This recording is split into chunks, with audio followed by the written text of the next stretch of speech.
The forest breathed, a living entity in the twilight. A cold, damp exhale against the darkening sky, as if the forest itself was sighing. Twisted branches, like skeletal fingers, clawed at the last slivers of daylight, reaching out as if to grasp the fading light.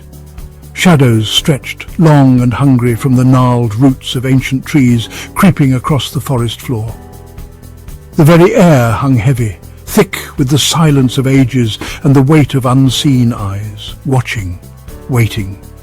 The path, barely a suggestion through the undergrowth, disappeared frequently beneath a carpet of decaying leaves, as if the forest sought to hide its secrets. Each footstep released the pungent aroma of damp earth and something else. Something faintly metallic, a scent that hinted at ancient stories buried deep. A low mist, swirling with the promise of decay, began to rise, clinging to the trunks of trees like ghostly shrouds, whispering of forgotten times. Night had come to the forgotten forest, wrapping it in a blanket of darkness and mystery. He stumbled, his ankle twisting beneath him. A low curse escaped his lips as he pushed himself back to his feet, his hand coming away wet. Blood. He could barely see, the darkness under the dense canopy almost complete. Panic, cold and sharp, began to prick at the edges of his mind. How long had he been walking? Hours? Days? Time had lost all meaning in this place, swallowed by the oppressive gloom. He had been certain the path led out, had convinced himself he saw a flicker of light through the trees. Hope, he realized now, a cruel trick this forest played on its victims. A twig snapped. He froze, his heart pounding against his ribs like a frantic bird. He was not alone. The silence, thick and heavy just moments ago, was now filled with whispers, rustling leaves, and the cracking of branches. Something was moving through the trees, circling him. He called out, his voice a thin, reedy sound that was swallowed by the trees. He listened, his breath catching in his throat. The whispers grew louder, coalescing into soft, mournful sobs that seemed to come from everywhere and nowhere at once. They were close now, whatever they were. Section 4. The forest's grip tightens. He ran. His breath came in ragged gasps, each step a desperate attempt to escape the unseen terror behind him.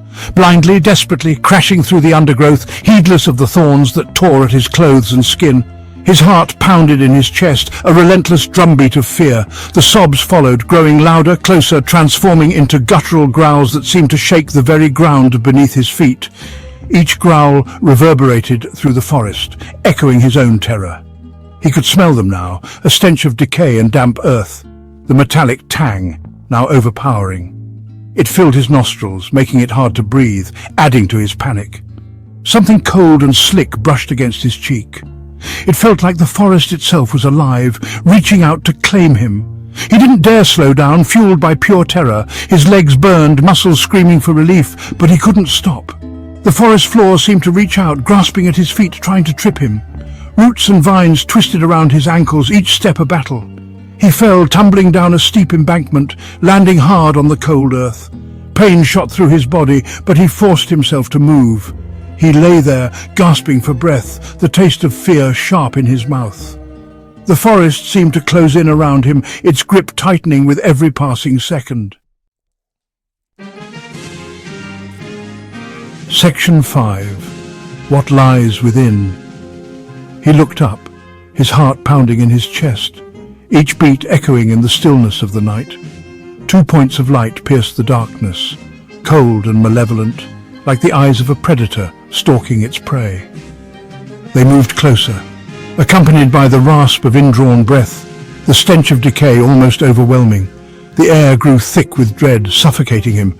He scrambled back until his back met the rough bark of a tree. Trapped, he could feel the rough texture digging into his skin. The eyes lowered, and he saw it. A shadowy figure emerging from the darkness, its form becoming clearer, a face pale and gaunt, with eyes that burned like hot coals. It was a visage of pure horror, something out of a nightmare. Its lips, pulled back in a grotesque parody of a smile, revealed rows of sharp, pointed teeth. The smile was mocking, as if it knew the fear it instilled. He screamed, a primal sound of pure terror, as the creature lunged. His voice echoed through the forest, but no help came. The last thing he saw before the darkness consumed him was the creature's grinning face, inches from his own. Its breath was hot and foul against his skin. The forest held him now, another victim claimed by the shadows. The night was silent once more, as if nothing had happened.